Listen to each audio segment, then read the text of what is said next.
Queridos, abram comigo a Bíblia, por gentileza, no Evangelho de Lucas, capítulo 6.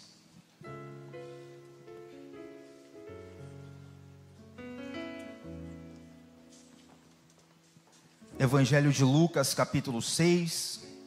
Nós vamos ler dos versículos 6 até o 11 e vamos conversar hoje sobre um dos milagres de Jesus. É um milagre onde o Senhor cura um homem que está com a mão mirrada. Talvez você já tenha lido essa história e eu quero compartilhar algumas notas que o Senhor Deus colocou no meu coração. E eu oro com muita humildade e desejo que o teu coração esteja aberto a tudo o que o Espírito Santo tem para ensinar e ministrar nessa noite. Amém? Todo mundo achou aí? Eu sei que a gente faz a transmissão, faço sempre questão de ressaltar, nós transmitimos a letra através da projeção. Mas é importante abrir a Bíblia, saber onde o texto está.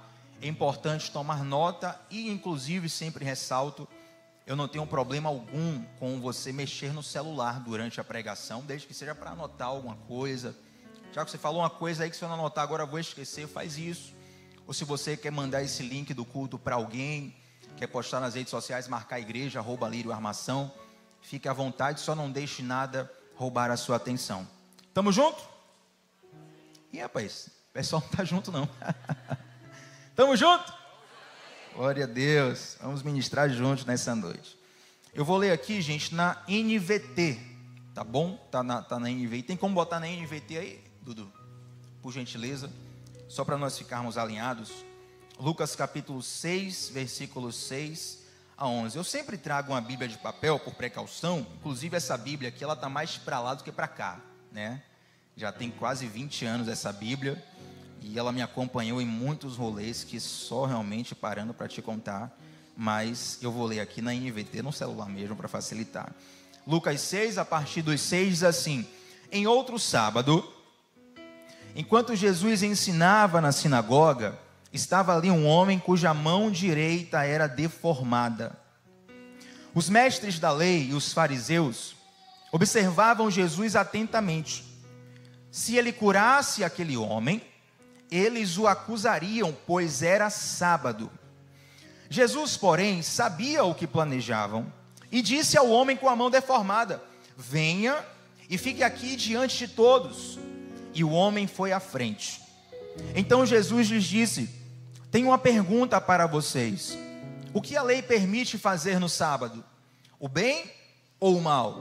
Salvar uma vida ou destruí-la? E depois, olhando para cada um ao redor, disse ao homem: estenda a mão. O homem estendeu a mão e ela foi restaurada. E com isso, os inimigos de Jesus ficaram furiosos e começaram a discutir o que fazer contra ele. Olha que interessante, esse relato do livro de Lucas, no capítulo 6 especialmente. Na verdade, o capítulo 6 traz uma sequência de milagres sendo realizados. Esse em especial traz uma conjuntura bem carregada da cultura e da teologia da época.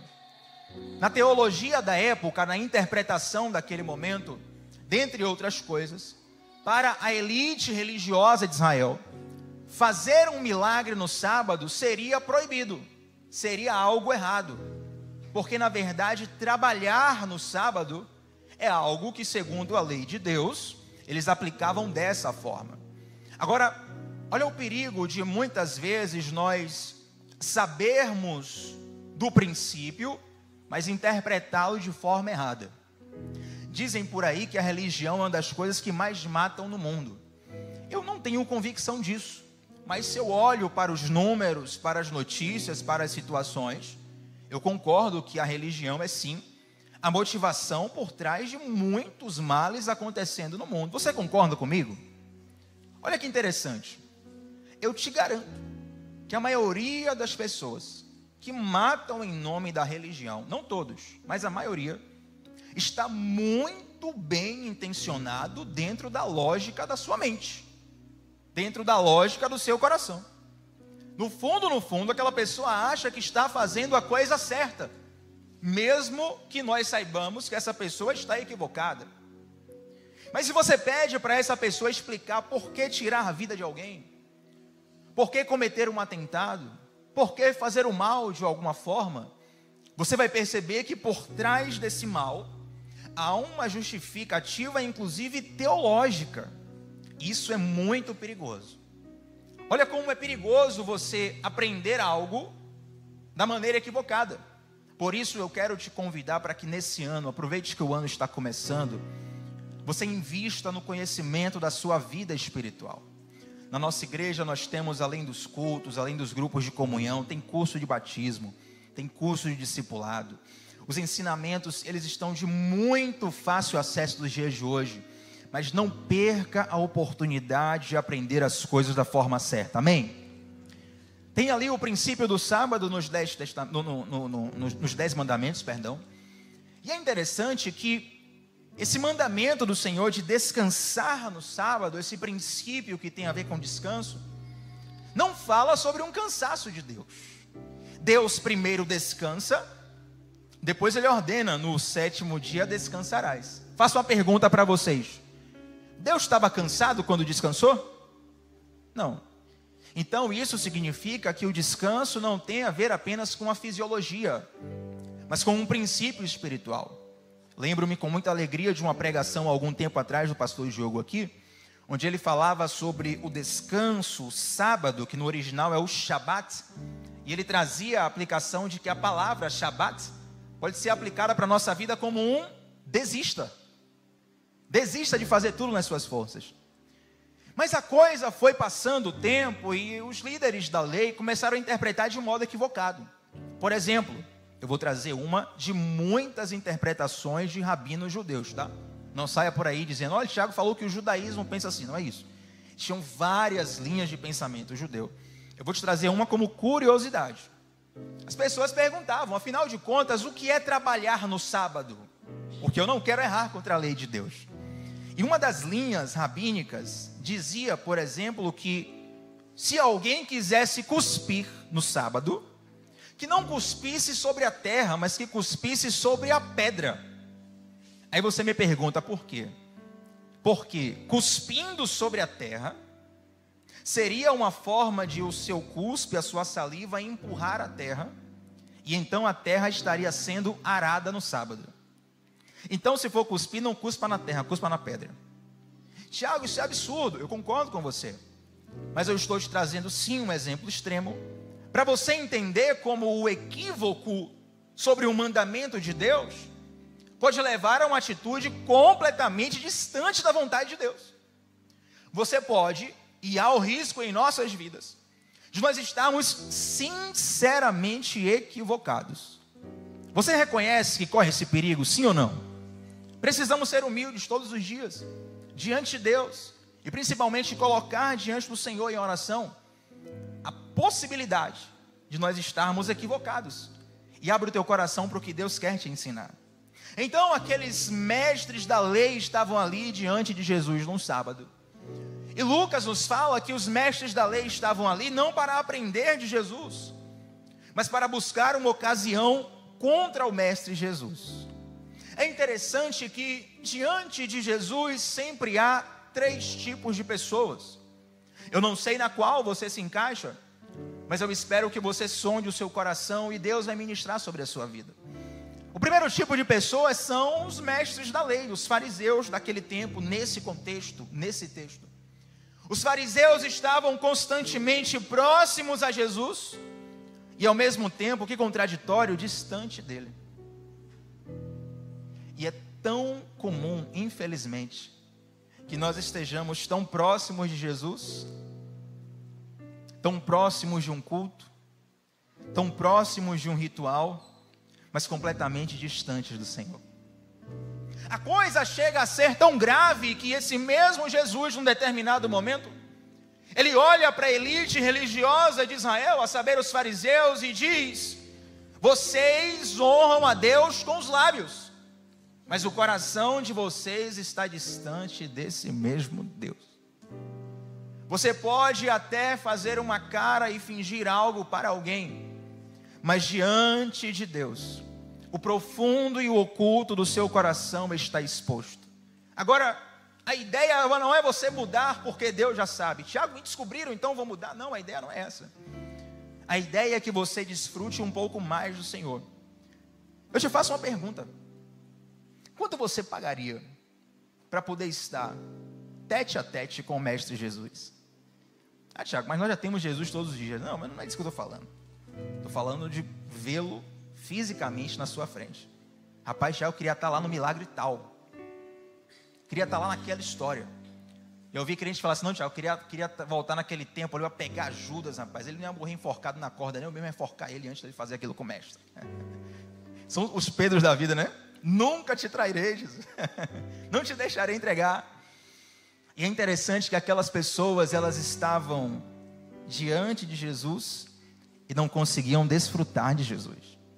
Isso é uma coisa tão séria, que Jesus, ele nasce em Belém por uma determinada ocasião, mas ele cresce em Nazaré. Jesus começa o seu ministério público aos 30 anos de idade. E um povo, uma cidadezinha, Nazaré não era uma cidade muito grande, na verdade, era uma vila, seria hoje uma vila, centenas de pessoas em Nazaré. Jesus cresce ali. Quem cresceu em cidade pequena aqui, gente? Cidade pequena, aqui, ó, várias pessoas. Eu também cresci em cidade pequena. Cidade pequena tem o ponto positivo, né? Muitas coisas, descanso e tal. Pô, ambiente zona rural, maravilha. Mas também você não pode fazer nada de errado, velho. Uma das minhas alegrias a vir para a cidade grande de Salvador, um dos primeiros pensamentos meus foi assim: rapaz, graças a Deus, agora eu finalmente vou pecar em paz. Graças a Deus que Jesus fez a obra antes do pensamento tomar ação. Mas brincadeiras à parte, todo mundo em Nazaré conhecia Jesus. Tinha um cara que cresceu com Jesus. Tinha um cara que viu Jesus crescer. Tem um cara que cresceu depois de Jesus. Todo mundo conhecia Jesus. Mas sabe uma cidade que Jesus não realizou nenhum milagre? Nazaré. Na verdade, a Bíblia fala que Jesus, ele vai na sinagoga de Nazaré. Ele lê um texto que na nossa Bíblia é equivalente a Isaías.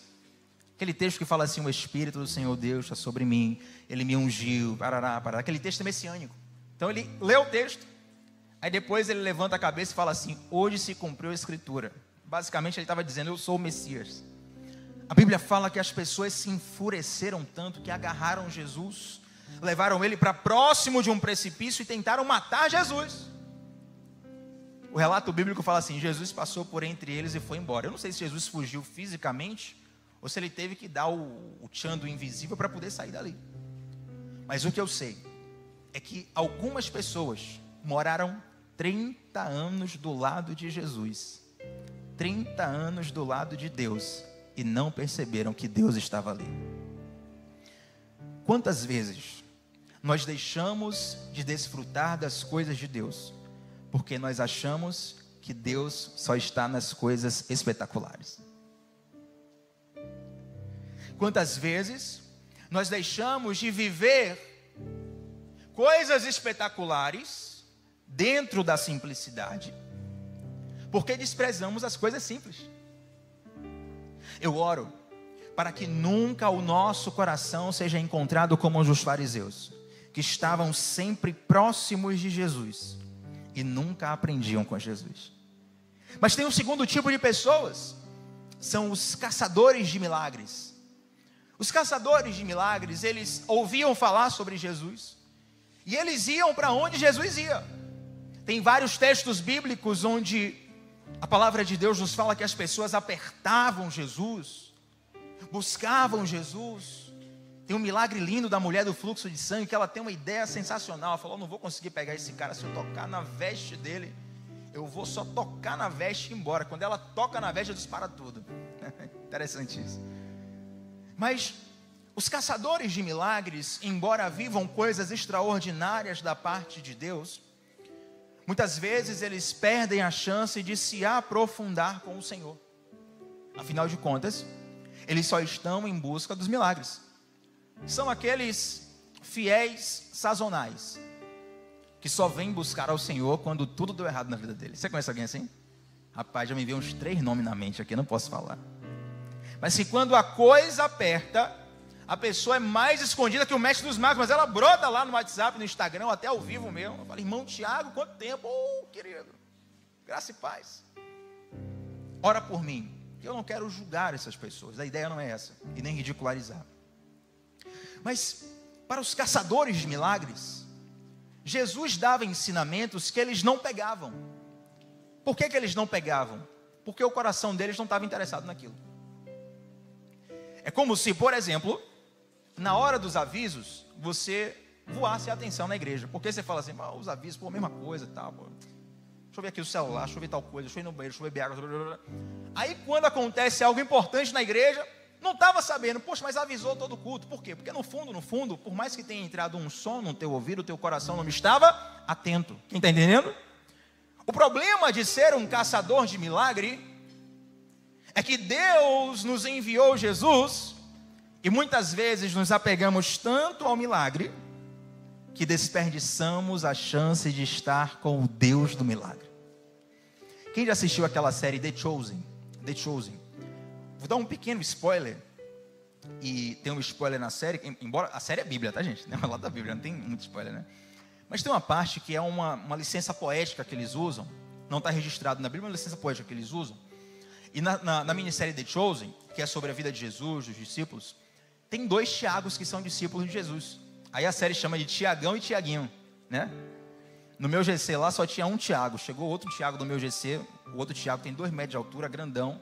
Ele virou Tiagão, eu virei Tiaguinho. E aí é interessante que um dos Tiagos, não me lembro agora qual é, lá na terceira temporada, ele na série é manco, né? Ele anda com cajado, ele é manco. E aí chegou aquela parte que Jesus manda os discípulos irem pelas aldeias curando enfermos. Aí um discípulo fica olhando para o outro, falou, rapaz, a gente vai curar? Como é? Você vai fazer um ritual aí, você vai, né? Digimon, Digivolve, né? Pokémon evolui alguma coisa. Não, eu estou mandando, vocês vão e aparecer um doente, você impõe a mão, vai curar. Aí Tiago pede para poder ter uma conversa com o mestre, né? É todo mundo surpreso assim. Imagine, velho. Ei, Fred, deixa eu te dar um superpoder. Fala, Fred, a partir da semana que vem, no teu trabalho, você vai ter o superpoder de curar. Rapaz, você fica assim, não. Aí Tiago chega para Jesus e fala, Jesus, eu quero conversar com você. Tiago chega mancando, né? Quero conversar com você. Aí Jesus, pois não, Tiago, diga aí. Jesus, você falou que a gente vai, né? Nas aldeias, curar e tal, aquela coisa. Aí Jesus, tipo, eu estou aqui mancando. E aí? Como é que eu vou curar alguém se eu estou mancando? É interessante que Jesus ele traz um discurso, aí você vai ter que assistir a série. Mas Jesus traz um discurso onde ele coloca no coração do Tiago o seguinte. Ele fala, olha, muitas vezes você vai inspirar alguém curando a pessoa. Outras vezes você vai inspirar alguém a me servir, mesmo que eu não faça aquilo que você quer. Às vezes, o teu maior testemunho é um milagre que você recebeu. Outras vezes, o teu maior testemunho é um milagre que você não recebeu, mas ainda assim você mostrou que o teu coração permaneceu em Deus. O problema de ser um caçador de milagre é que você fica limitado. Se Deus fizer, glória a Deus. Você fica até famoso, sai gravando DVD, contando tua história. Mas e se Deus não fizer? Aí vem o terceiro nível, o nível dos discípulos. Os discípulos eram aqueles que nem sempre recebiam milagres, mas eles compartilhavam do coração de Jesus. Em diversos ensinamentos que hoje temos a Bíblia para estudar, meditar, refletir, mergulhar. Os discípulos ouviam a pregação de Jesus e falavam assim, rapaz, não estou entendendo nada. Jesus, aquilo que você falou e tal, e Jesus tem que explicar. A ponto dos discípulos falarem assim, irmão, por que você falou de uma forma tão complexa, tão difícil? Aí Jesus fala assim, é porque eu não queria que eles entendessem, mas a vocês eu apresento os meus segredos. Ouça uma coisa. Mais do que colocar a mão no bolso de Jesus, nós somos convidados a compartilhar do coração de Jesus.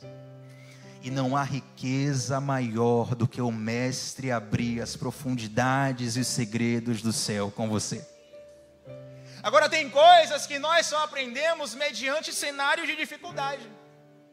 Então se faça a pergunta, se você é um fariseu que está próximo de Jesus, mas não desfruta dele, se você é um caçador de milagres, ou se você é um discípulo, eu não sei o que você é, mas eu sei o que você é chamado para ser. Nós somos chamados para sermos discípulos de Jesus. Quando Jesus comissiona os 12, e ele comissiona na verdade a igreja, ele fala assim, ide e pregai e fazei discípulos. Se um dia a palavra chegou para você, é porque Deus, Ele pode realizar milagres na sua vida, mas acima disso, Ele quer te fazer um discípulo, uma discípula do Senhor. Quantos recebem essa palavra aqui?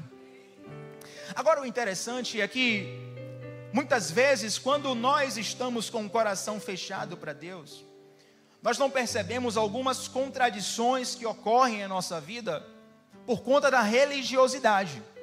Afinal de contas, a religiosidade, ela transforma o nosso coração num tribunal.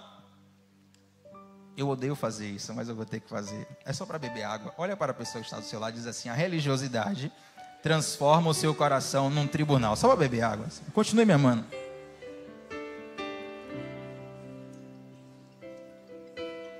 Aí só para não perder o costume, que eu estou com a Bíblia de estudo pentecostal aqui. Essa é aquela, viu, Isaac? A gente aqui, irmão, durex aqui, ó, esmiliguido. O negócio aqui está terrível. Só para não perder o costume, eu vou dizer assim: vocês falaram muito baixo, fala mais alto para a pessoa que está ao seu lado. A religiosidade transforma o teu coração num tribunal. Gente, isso é tão grave. Olha o detalhe do texto. Observa para mim, por gentileza, Dudu, coloca o versículo 11 na tela para todo mundo ler junto aqui. Olha o detalhe que está aqui, ó. Com isso, final de tudo aqui, spoiler, Jesus vai curar o cara, viu? Mas vamos lá, versículo 11. Com isso, os inimigos de Jesus ficaram furiosos e começaram a discutir o que fazer contra ele. Essa é a NVT. Tem traduções que vai dizer assim, ó: começaram a planejar como matá-lo. Olha o detalhe da coisa. Os caras ficaram furiosos porque Jesus curou no sábado. Não pode, é contra a lei. Aí eles saíram de lá e planejaram matar Jesus. Sabe o que a religiosidade faz? Ela amplia a gravidade do pecado do outro e ela diminui a gravidade do seu pecado. Então, quanto mais religiosos nós ficamos, mais aumenta a nossa régua moral para punir o outro. E cada vez menos enxergamos o quão distante nós estamos de Deus. O problema da religiosidade é que, dentre as outras coisas, você vai se achando cada vez mais parecido com Jesus, mas aos poucos vai cada vez mais ficando diferente dele. Não seja, e cuidado, não seja um religioso a ponto de tentar fazer algo em nome de Deus, fazer algo contra Deus em nome de Deus. O problema da religiosidade é que, salvo um ar-condicionado muito forte, um freezer muito forte, as coisas elas vão esfriando aos poucos, né? Não sei que você bote uma garrafa que proteja a temperatura. Se você bota uma água quente, por exemplo, na geladeira, ela vai ali perdendo o calor aos poucos. Se você colocar e tirar na mesma hora, você não percebe, mas a água já trocou o calor ali. Se deixar passar um tempo, você percebe a diferença. A religiosidade não é algo que salta aos nossos olhos de vez. A religiosidade vem nos transformando aos poucos, de modo quase que imperceptível. Meu Deus, Tiago, então como fazer para não ser refém dessa religiosidade? Não ter um coração tão enganado assim, eu quero fugir disso, como que eu posso fazer? Nós precisamos, dia após dia, permanecermos humildes diante do Senhor, diante da palavra de Deus e abertos aos ensinos do Senhor. Senão, aos poucos, você vai se distanciando, e quando você vai ver, você vai até a beira do precipício, não percebe. Vou contar um detalhe para vocês. Quando eu estou cantando aqui, gritando, dando glória a Deus, eu venho aqui na frente direto, né? Que eu fico aqui, rapaz, a igreja cantando junto na hora. Vai ter um dia, pastor Diogo, que eu vou, se botar mais uma fileira aqui, eu vou me jogar na galera, velho. Negócio muito louco. É uma sintonia, uma coisa assim, o alírio é diferente, velho. Uma coisa assim que, graças a Deus. E aí tem hora que eu fico aqui, que eu tô meio que de olho fechado, não sei quem percebe, mas eu tento botar o pé aqui, ó, porque às vezes, meu irmão, tem que saber qual é o limite. A religiosidade, ela te faz se aproximar do abismo sem perceber.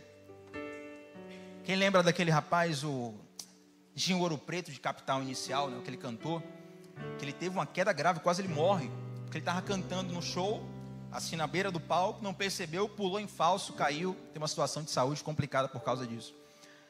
a religiosidade vai te roubando de Deus sem que você perceba. Cuidado, para que você não seja como um fariseu que está próximo a Jesus, mas não consegue receber de Jesus.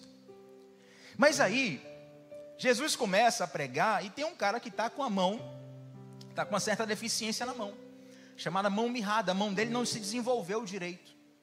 E aquilo era uma questão terrível para aquele tempo. Deixa eu te explicar, porque não é apenas uma questão fisiológica do mau desenvolvimento da mão, do membro. Mas em Israel, essa mesma elite religiosa entendia que se alguém tivesse uma enfermidade, uma deficiência motora, um mau desenvolvimento do membro, que era o caso desse rapaz, essa pessoa estava sendo fruto de uma maldição de Deus. Então, não era apenas uma limitação física, mas era um escanteamento moral. Certamente esse rapaz vivia escondendo a mão, porque mostrar a mão mirrada, segundo a cultura da época, era mostrar que Deus está te punindo por algo de errado que aconteceu na sua vida ou na sua família. É basicamente dizer, Deus não gostou de você e colocou uma maldição sobre você. Aquele homem está com a mão mirrada. Provavelmente ele está numa condição ali escondendo a mão, ou quem sabia que ele estava com a mão mirrada não lhe dava tanto crédito. E Jesus olha para aquele homem e chama ele para o centro. Rapaz, tem hora que a gente tenta se esconder e Jesus coloca o holofote em cima da gente, né? Mas sabe o que aqui isso nos ensina? É que toda cura, ela passa por um processo que envolve exposição. Toda cura passa por um processo que envolve exposição. Agora, trazendo o comparativo, o pecado não é, por exemplo, algo que você cura com um band-aid, não é um arranhãozinho pequeno. O pecado é o grave. Se você precisa de uma cirurgia profunda em algum órgão do seu corpo, uma equipe médica vai precisar te abrir no meio para poder te operar e te transformar. Você vai ter que estar exposto a situações que você não gostaria. Porém, muitos, não todos, mas muitos dos processos que Deus opera em nossa vida envolve situações incômodas que, se nós pudéssemos fugir, nós fugiríamos. Mas Deus, como Ele sabe que a gente fugiria, muitas vezes Deus ele vai nos cercando sem nem a gente perceber, vai nos cercando sem nem a gente perceber, até o ponto em que você sempre acaba diante do Mestre Jesus. Se você tem um chamado na sua vida, não adianta fugir, o teu chamado vai te perseguir. Se você tem uma promessa de Deus na sua vida, não adianta fugir, a promessa vai te perseguir. Se você tem algo do Senhor na sua vida, e talvez alguém aqui possa dizer, Tiago, eu sou essa pessoa, não adianta correr. Queridos, Jonas pegou um barco para uma cidade completamente diferente. Deus falou lá de cima, vai afundar esse barco todo aí, mas você não vai conseguir fugir de mim. Ninguém escapa das mãos do Senhor. E até mesmo alguém que fica a vida inteira fugindo de Deus, um dia se encontrará com o Mestre. É preciso entender que Deus nos persegue porque Ele nos ama. Tem aquela música, não precisa puxar não, avisar, que agora não é aquela não, aquela é outra aqui agora. Que é... Eu combinei um negócio, Isaac, não é aquela agora não. Mas tem aquela música... Teu amor é como de um pai e de um irmão. Precisa tocar não? Como a garra de um leão, assim como nenhum outro. Violentamente persegues e me abraças, me envolves em quem tu és. Aí eu estava ouvindo a primeira música do louvor hoje, quem lembra? Furioso Oceano. Furioso oceano, vem fluir dentro de mim, estou me afogando em ti. Deus, Ele nunca vai te abandonar. Seja por te consolar, ou seja por te perseguir. Mas Deus nunca vai deixar de correr atrás de você. Aí você escolhe quando se entrega, se agora ou se resiste mais. Paulo teve que cair e ficar cego. Eu espero que nós não cheguemos a esse ponto, porém observe que ficar cego é coisa boa, gente. Ainda mais a experiência de Paulo. Paulo estava andando no lugar, de repente vê uma luz, um clarão, sei lá como foi. Ele começa um diálogo com Deus, ele cai, fica cego e tal, e vem uma voz lá do céu, do além, voz vem do além. Saulo, Saulo, por que me persegues? Rapaz, na hora ia desmaiar, velho. Falar, rapaz, sei lá, velho. O que é que você quer que eu faça? Situação terrível. Ele fica 3 dias cego, a experiência dele está registrada lá em Atos, mas é interessante que, por mais doloroso que foi aquele encontro, por mais impactante que foi aquele encontro, Deus sabe do tipo de encontro que você precisa. Nós muitas vezes queremos correr de situações que Deus sabe que nós precisamos. Por quê? Porque às vezes, a maioria das vezes, se for mais suave do que é, a gente não percebe. Se for mais suave do que é, a gente descarta. Então o Senhor se apresenta para nós da forma necessária. Talvez, se aquele homem da mão mirrada soubesse que ele seria chamado à frente da igreja naquele dia, ele nem iria. Rapaz, eu lembro de uma história. Tem um pessoal que me acompanha do interior, né? Que eu cresci, não posso contar muita coisa, não. Mas teve um pregador lá, pregando na minha igreja lá no interior. Eu cresci nessa igreja, né? Aquele pregador que revela tudo, revelava RG, CPF, revelava teu pensamento, revelava tudo, irmão. Aí fizeram um congresso na igreja.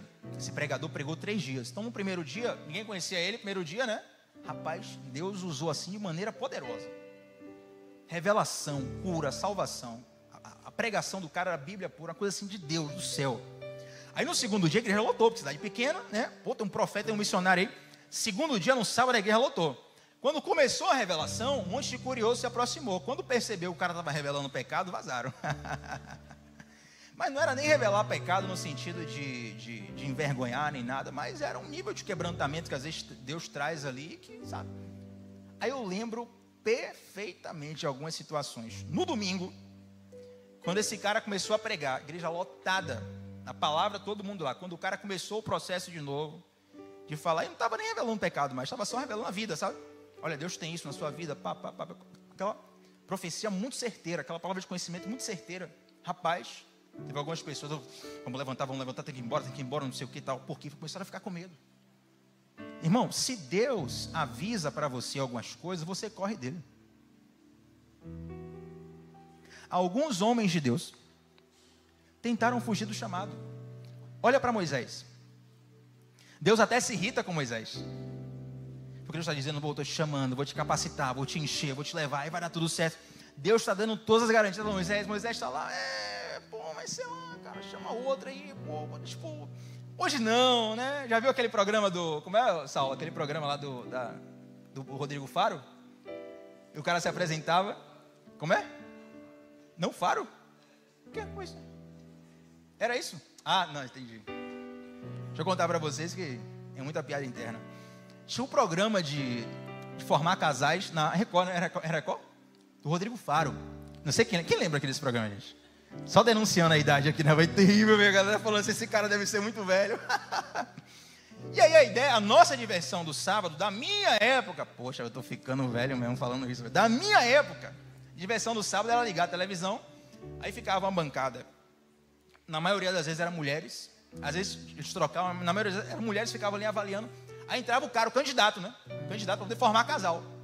Aí o cara entrava, tal, como é seu nome? Meu nome é fulano, tal, você faz o quê? Não, a profissão é essa, não sei o quê, eu estou aqui buscando um relacionamento sério, buscando alguém para a vida toda, não sei o quê.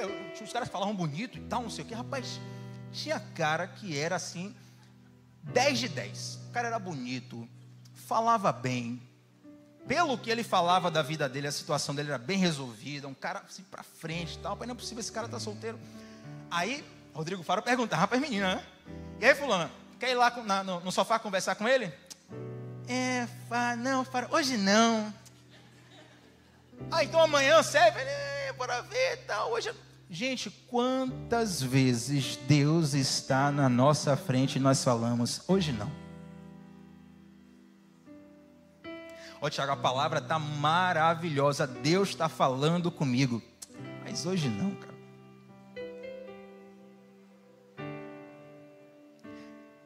Não é você que decide o calendário de Deus. É Deus que tem uma agenda para a sua vida.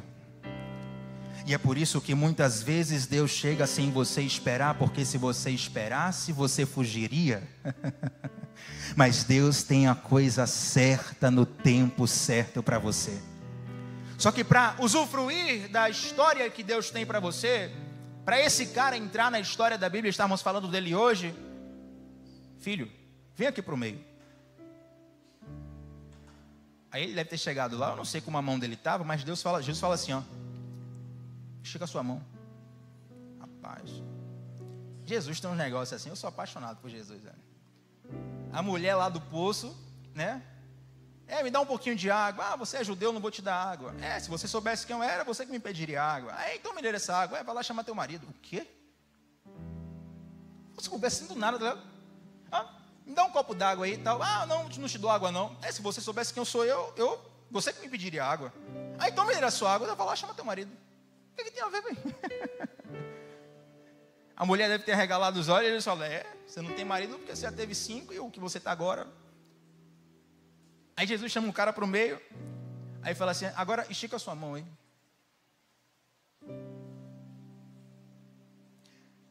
É preciso expor para curar, mas é expor da forma certa. Eu não estou te convidando a, por exemplo, você chegar na rede social, em sua casa, no Instagram, e colocar lá no Stories, aqui, todos os meus pecados aqui no Stories, porque o pregador lá falou para expor. Muitas vezes, a exposição errada é até uma forma de você colocar o orgulho do teu coração para fora. Aqui, ó, eu exponho mesmo, não tenho vergonha. Não é assim, gente. É preciso expor para a pessoa certa. Agora, por que muitas vezes não somos libertos? Porque expomos para o Jesus espiritual, o Jesus invisível, mas não confessamos para o Jesus visível. Tiago, quem é o Jesus invisível? É o que está no céu.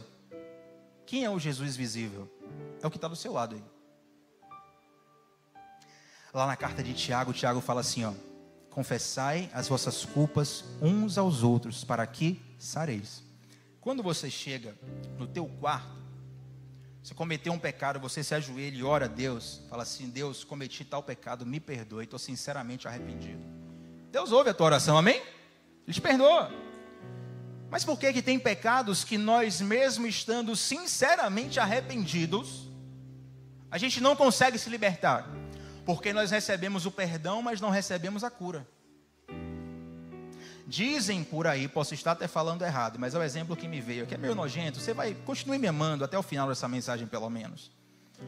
Quando era criança, toda criança já teve aqui, ou quase todas, o tal do furúnculo. Quem já teve furúnculo aqui, gente? Então vocês estão proibidos de ficarem com o nojinho, tá? O tal do furúnculo tem um negócio do carnegão, né? Posso estar falando a maior besteira do mundo aqui, mas todo mundo está me entendendo. O tal do carnegão, sempre falavam na infância assim, olha, se não tirar o carnegão, o furúnculo volta. Ele se manifesta de outra... Quem já ouviu isso aqui, gente? Então, se é fake news, todo mundo aqui caiu, está todo mundo junto, vai todo mundo... Mas é interessante que tem pecados que você até espreme lá o pus, tira aquela infecção, fala assim, a partir de hoje eu não faço mais. Fiz um voto com Deus, estou crente, furioso, oceano, vem aqui me curar e tal, e você está aqui no culto de quarta-feira ouvindo a palavra, rapaz, aquele homem foi curado, eu vou ser transformado agora, e você vai cair no mesmo pecado. Por quê? Porque o perdão vem quando você ora, a cura vem quando você confessa. Até porque a confissão, ela envolve uma exposição que vai te mostrar o quão danoso é o pecado que você comete. Quando você confessa a Deus no seu quarto, você não tem tanta noção do quão danoso é aquele pecado. Quando você precisa confessar para alguém, o nível de vergonha, digamos assim, que você passa, te dá uma noção do quão grave é aquilo que você cometeu. Se não fosse grave, você não tinha vergonha de falar. Você não ia sofrer tanto, suar frio, ficar desesperado, nervoso, tremendo, querendo esconder. Então, a cura envolve exposição. E muitas vezes nós temos medo da exposição porque achamos que Deus quer o nosso mal e não confiamos que Ele quer o nosso bem. Pensa comigo, imagina que você é uma casa. Não é que você tem uma casa, você é uma casa. E Jesus entra nessa casa. No teu coração, Jesus entrou ali na sala de estar. E aí Jesus entra lá e você começa a apresentar a sua casa para Jesus. Fala aqui, olha Jesus, isso aqui é a sala de estar da minha casa. É quem eu sou, é o meu diploma, é o meu estado civil, é o que as pessoas conhecem, que essa aqui é a minha sala. Aí você leva daqui a pouco Jesus para a cozinha. Jesus, aqui é a cozinha da minha vida. Cozinha aqui é, sei lá, tal área da minha vida, tal. Jesus, isso aqui é o banheiro, tal. Olha, acabamento legal aqui no banheiro, o azulejo coloquei aqui, tá? A telha assim, o box, tal, o vaso sanitário, o porcelana, negócio terrível. Aí você vai apresentando sua casa toda para Jesus. Aí tem um quartinho lá no final que você nem leva Jesus lá perto. Jesus fala assim, e essa porta aqui? Não, isso aí, deixa pra lá isso aí é outro rolê isso aí, entendeu, Jesus? Mas eu quero ver lá dentro. Não, Jesus, só para depois, tal. Eu preciso ver lá dentro. Por quê? Porque agora que eu entrei na sua vida, eu sou o teu dono. Para o visitante, você nega. E para o dono? Aí sabe qual é o problema? A gente pega toda a nossa podridão e coloca num quartinho e fecha lá, para ninguém ver. A gente não resolve, a gente esconde. Uma coisa é resolver, outra coisa é esconder. A maioria de nós prefere esconder do que resolver. Só que se você pega, vamos pegar aqui, gente. Eu nem vou dar exemplo aqui para nego não vomitar aqui. Mas vamos lá. Você pega uma coisa muito nojenta, que fede. Aí você fala, bota no quarto aí, porque a gente vai receber visita agora, não tem tempo de resolver, tal. Fechou a porta do quarto. Se você não tira de lá, o que é que vai acontecer? Primeiro o quarto começa a cheirar mal. Mas vai chegar uma hora que é a casa toda cheirando mal por causa do que está dentro do quarto. Você pode passar desinfetante, você pode passar qualquer produto de limpeza, bom ar, tudo que você imaginar, se você não tirar a coisa podre dali. E aí às vezes a gente guarda tanto que quando nós abrimos a porta do quarto, o cheiro está muito pior. Quanto mais você demora de abrir a porta do quarto, pior fica. Porque você tem vergonha. Quando eu era pequeno e levava algum amigo lá para casa, minha mãe ficava chateada assim, Tiago, você não avisou, a casa está uma bagunça. Eu pensava, a casa é uma bagunça, velho, não estou nem aí, meu amigo não está nem aí para a casa é uma bagunça. A casa do meu amigo é mais bagunçada que a minha. Quando eu comecei a morar sozinho, primeira vez na vida, eu não queria receber ninguém em casa. Por quê? Porque a casa estava assim, uma bagunça. Alguém falou assim, Tiago, vou na sua casa agora. Eu olhava assim, rapaz, não venha não, o negócio é que a situação está caótica. Tiago, se eu for na sua casa hoje, irmão, pode estar o mais limpo que for. Quem é dono da casa sempre acha que pode melhorar um pouco, mas não é verdade? Agora, nós precisamos lidar com as coisas que estão apodrecendo na nossa vida. Jesus fala assim, estende sua mão. O cara toma a decisão de estender a mão. Jesus força alguém a algo, gente? Sim ou não? O cara toma aquela decisão de estender a mão, misericórdia, passei do horário, me perdoe, já vamos terminar. Rapaz, me emocionei aqui, véio. Pô, me perdoe, gente. Vocês me amam? Então já vamos encerrar. 2 minutinhos, quem me dá 2 minutos aqui? 2 minutos. 2, 4, 6, 10, maravilha. Olha que interessante. Jesus manda o cara estender a mão, tem o diálogo com os fariseus. Jesus cura o cara, e os fariseus saem de lá furiosos. Observe. De todas as pessoas que estavam ali, provavelmente quem menos sabia sobre Deus era aquele doente. Havia ali mestres da lei, pessoas que sabiam a palavra do Senhor de cabo a rabo, pessoas que poderiam ensinar para você toda a teologia judaica, e tinha um homem deficiente. Todos os grandes mestres da lei que conheciam tudo sobre Deus e teologia saíram de lá da mesma forma ou até pior. Mas aquele homem doente foi o único que saiu de lá transformado. Sabe por quê? Tudo passou pela decisão de ele obedecer a Deus e expor a ferida dele para Jesus.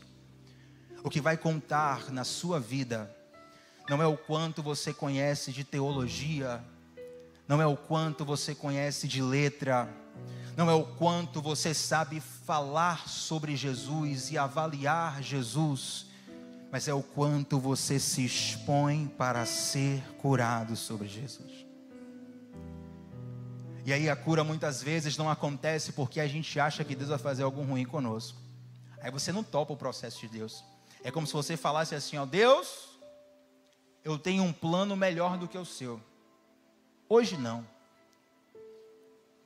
Aí vem aquela música, né, Isaac? Aquela agora. O amigo que eu encontrei me surpreendeu. Fique de pé, vai parecer que está acabando. Quando todos me deixaram, Ele me acolheu e sarou minhas feridas, das algemas me livrou. Lhe falei do meu dilema e Ele me escutou. Lhe falei do meu passado e me perdoou. Aleluia. Isso teve um alto preço que Ele já pagou. Me mostrou as mãos feridas por amor de muitas vidas, e uma dessas muitas vidas era Ele. Deus não está falando com isso é para acabar mesmo, né? Isso é para acabar. Deus não está falando com terceiros. Essa mensagem, Tiago, lembrei de alguém que precisa escutar essa mensagem. Glória a Deus. Mas hoje é uma palavra para você investigar o teu coração. Não é uma mensagem de apelo para quem quer aceitar Jesus. É uma mensagem para quem quer abraçar os processos de cura do Senhor. E vai envolver uma exposição santa, onde você acha que está passando vergonha, mas na verdade você está vivendo um milagre que vai abençoar muitas vidas. Hoje nós estamos aqui falando da história de um homem que entrou despretensiosamente numa sinagoga e teve a mão curada, teve a vida transformada. E 2000 anos depois, Deus está falando aos nossos corações através da vida desse homem. Sabe o que isso significa? É que quando você diz sim para o Senhor e quando você abraça o que Deus está te chamando, essa obra nunca termina em você. O teu sim, um dia, vai reverberar na vida de muitas pessoas. O teu sim, um dia, vai reverberar na vida de muitas pessoas. Feche os seus olhos nessa noite. Quem nesse mundo amor tão grande pode ter, de entregar a própria vida sem temer? Quem já sentiu a dor de ser cravado em uma cruz, pagando pelos erros que não cometeu, e olhar nos olhos de quem tanto mal lhe fez? Ele olhou para nós, aleluia, e sem ressentimento oferecer perdão. Quem pode ser melhor amigo que o Senhor, que pelo servo a própria vida renunciou? Quem pode ser melhor amigo que o Senhor, que pelo servo a própria vida renunciou? Ó Senhor Deus, eu te dou graças, Pai, nessa noite, por aquilo que o Senhor ministrou aos nossos corações. Eu oro, Pai, para que nós nunca sejamos achados, Pai, como pessoas que estão próximos de Ti e tão distantes. Ó Deus,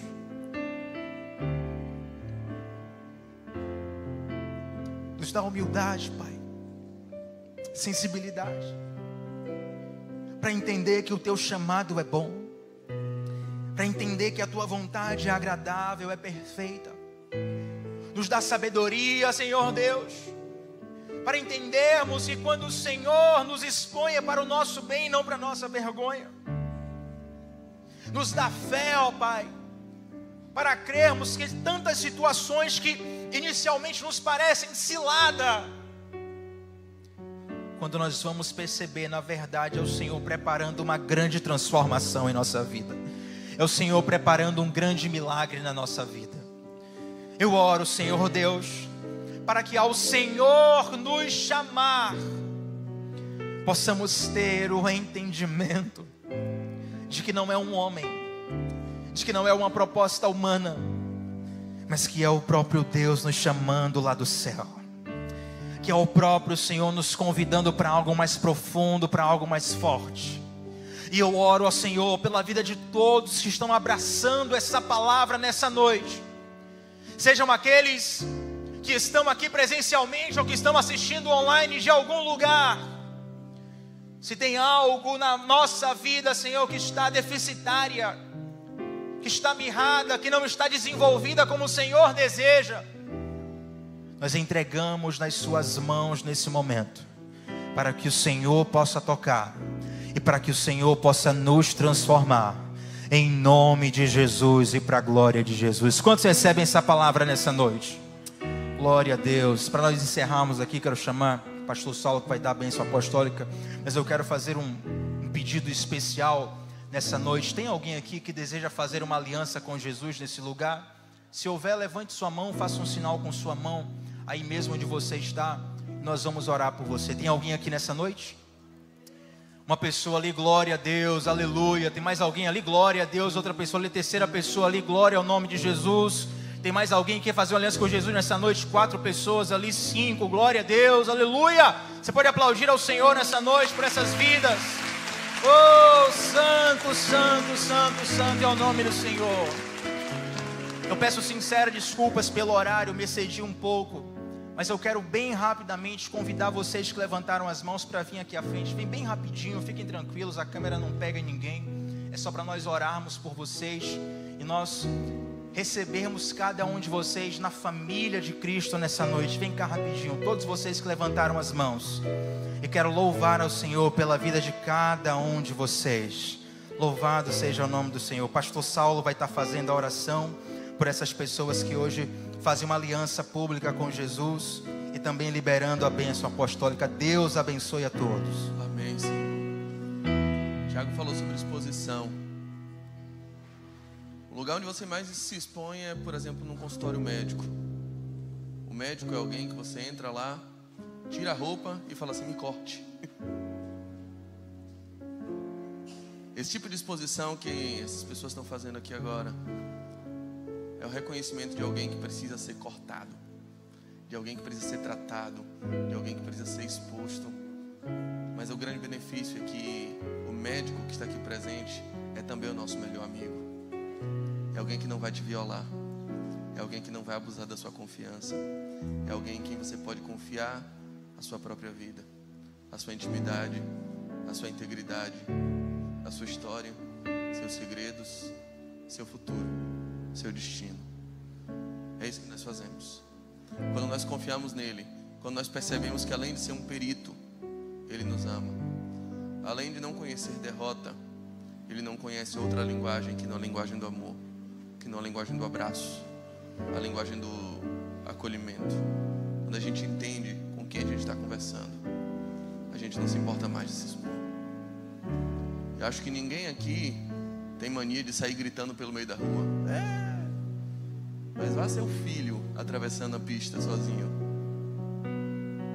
Qualquer um sairia gritando no meio da rua na mesma hora e não se importaria de estar se expondo, porque é uma causa maior em jogo. Eu quero dizer que a sua salvação é uma causa maior, e a entrega da sua vida, o seu futuro, o seu coração, o destino da sua alma é a causa maior que temos a tratar hoje. Essas pessoas estão aqui desesperadas gritando: eu preciso de salvação, eu preciso ser tratado por esse médico, eu preciso. E por isso não estão se importando em se expor. Se tiver alguém mais que também queira se expor aqui na frente agora, para ser tratado por esse médico, alguém que de repente esteja distante do Senhor e reconheça essa doença e queira dizer: eu também preciso ser tratado, ainda dá tempo. a gente pode orar por você, pela sua vida. Se alguém mais quiser, Mari vai cantar só uma estrofezinha. É o tempo de você vir. E a gente ora. Tiago passou do tempo, já era. Glória a Deus por sua vida, meu irmão. Glória a Deus por sua vida. Glória a Deus. A porta do consultório está aberta. O doutor está higienizando o bisturi. Se alguém mais precisar ser cortado, ser tratado, se alguém tiver furúnculo para ser aberto aí, Ele vai te purificar hoje. A consulta é de graça. O preço Ele já pagou. Por amor de muitas vidas, e uma dessas muitas vidas era eu. Quem nesse mundo amor tão grande pode ter, de entregar a Senhor, própria vida sem temer. recebe esses pacientes agora Quem já sentiu em teus braços, a dor de ser esses que se expõem gravada em uma cruz, no teu consultório, pedindo tua cura, pagando teu pelos afago, erros teu tratamento. que não O Senhor é médico das almas, médico dos corações. e olhar nos olhos. Ninguém nos trata como o Senhor. Tanto mal Ninguém tem cura a distribuir como o Senhor. Que nessa hora e o Senhor sonde os corações, derrame do teu bálsamo, da tua cura, do teu óleo que cura, que restaura. Acolhe os teus filhos. Cura, Senhor, as feridas acumuladas em seus corações, em suas almas. E que no nome do Senhor Jesus, toda impureza seja expulsa para nunca mais voltar. Que haja purificação, que haja salvação, que haja um tratamento completo. É nisso que nós cremos. Que entregamos a vida dos teus filhos, entregamos as nossas vidas, os corações, expectativas, medos, decepções, angústias, esperanças. Tudo está em tuas mãos, na mão do médico dos médicos, na mão do nosso melhor amigo. Por isso nós oramos, em nome do Senhor Jesus. Amém. Aplauda o Senhor pela vida dessas pessoas. Que o Senhor os abençoe poderosamente e confirme em seus corações os seus nomes escritos no livro da vida para todo sempre. Em teu nome, Pai, nós dizemos que o amor de Deus, que a graça do Filho, que a comunhão restauradora e terapêutica do Espírito Santo estejam sobre toda a igreja, sobre todo aquele que passou pelo consultório do médico dos médicos, todos aqueles que se expuseram diante de Ti, desde agora e até o céu. Amém, amém e amém. Que o Senhor te abençoe e te conduza em segurança até a sua casa. Lhe falei do meu passado e me perdoou. Isso